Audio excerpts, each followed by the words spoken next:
బరేలీలో పక్కా స్కెచ్‌తో మొన్న చేసినటువంటి హింసాకాండ, ఆ తర్వాతన దాన్ని ఏవైతే మొన్న అప్పట్లో గనక అదే ఉత్తరప్రదేశ్‌లో సంబాల్ దగ్గర కూడా దాడులు చేయడానికి ప్రిపేర్ అయినప్పుడు డ్రోన్‌ల ద్వారా విజువల్స్ తీయటం వల్ల అసలోళ్ళు దొరికిపోయారు. ఫస్టు అదేదో హిందువులు ముస్లింల మీద దాడి చేశారని ప్రొజెక్ట్ చేయబోయారు.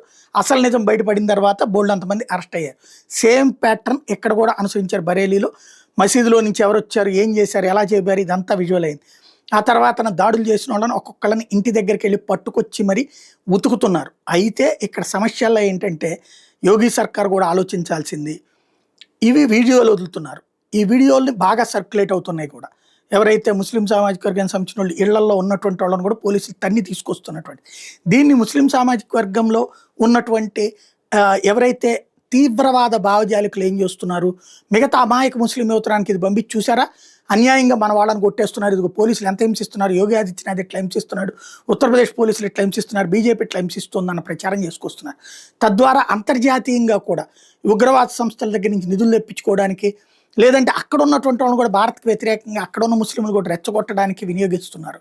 చాలా జాగ్రత్తగా దీన్ని ట్యాకిల్ చేయాల్సిన అవసరం ఉంది.